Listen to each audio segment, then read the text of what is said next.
faded out and everything. Hello? Hello? Hi! How's everybody doing tonight? Okay. I believe that. That was the greatest fake voice ever. So, I've found out I have little problems in my life. They're really tiny problems. Like, I'm slowly becoming more lazy every day. And I know this because every time I put on socks, I don't even try to find the matching pair now. I just grab 2 socks and I'm like, I don't even care about these 2 socks. And like, I don't try to leave my room often, but when I do, I really miss my room. So I'm really getting more and more lazy every other day. Like, there's days where I'm like, I just want to wear sandals all day, which is really depressing when you wear sandals all day, because that just tells the whole world you just didn't feel like tying your shoe today. I don't feel like tying my shoe every day. Oh man. But yeah, guys, I just recently found out I've been kind of diagnosed with depression. But my depression is really, really weird because it just contradicts everything I say. Oh man, this outfit looks really good. No, it doesn't. Why do you even think it looks nice? I mean, the color scheme is on point. I mean, like, look at these pants. They're amazing. Dude, you look fat in these pants. It's like my depression is like the girlfriend that nobody wants at a party. Like, she's that girl.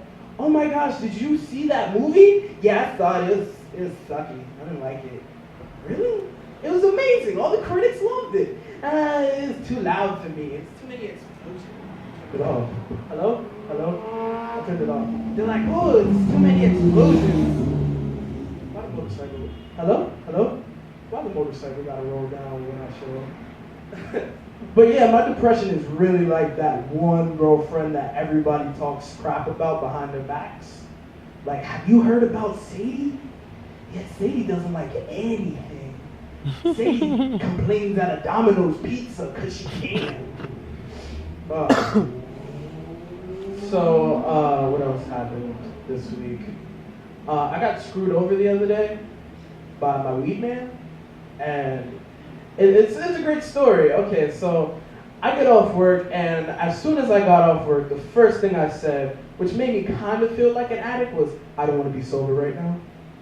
So I call my drug dealer, and I go, yo, what's up, man? He's like, hey, what's up? I'm like, yo, man, I'm getting off work, and I'll meet you by my bank, because that's where I keep my money at, and I need you to be there when I get it. He's like, no problem, man, I got you.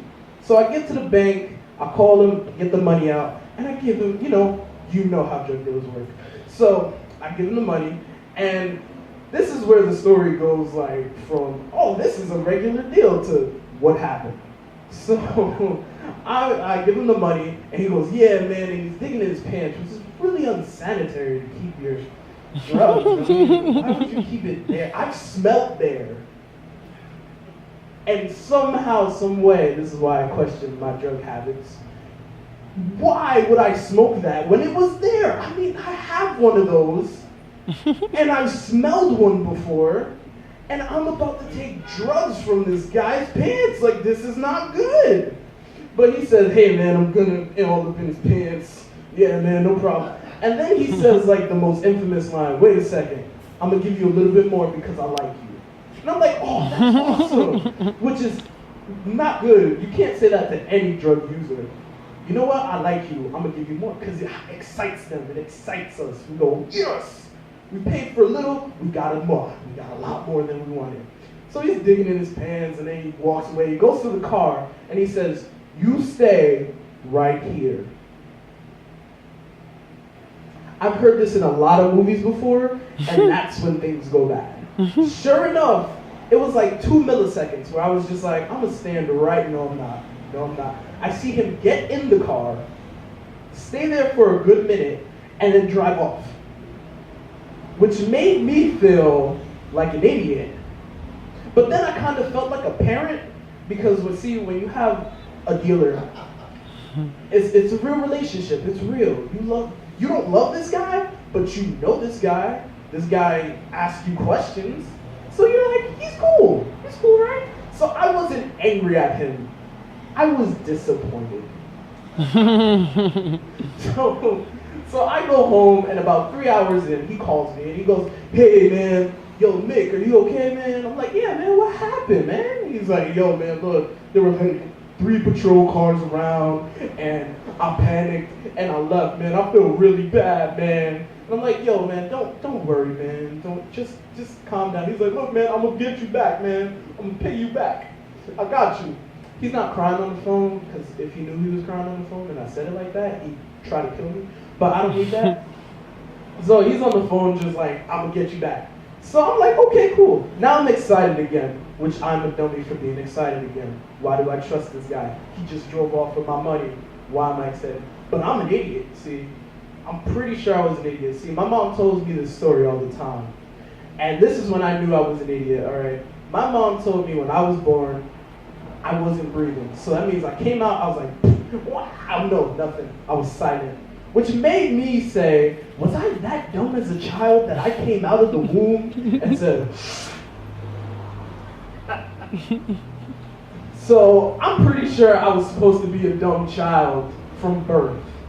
So I'm like, yeah, I'm really excited about getting these drugs again. Now, Tuesday rolls around. He didn't get me on Monday, but I get a call from him on Tuesday, and I say, "Yo, man, what happened?" He says, "Hey, look, man, I'm in court." "Why are you promising me things when you are a criminal?" He sells drugs. Why did I say that to him? He's automatically a criminal. So he's like, "Hey, man, I'm going to get you back. I promise. I got you."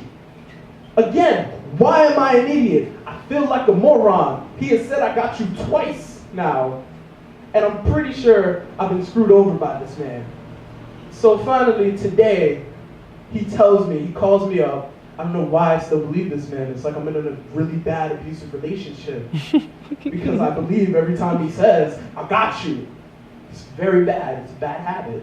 So he says, "I got you, man." Calls me up right before I came here. Calls me up. "Hey, man, look, I'm about to meet my guy. I'm going to get my shit, and I'm going to give you what you need, man. I got you."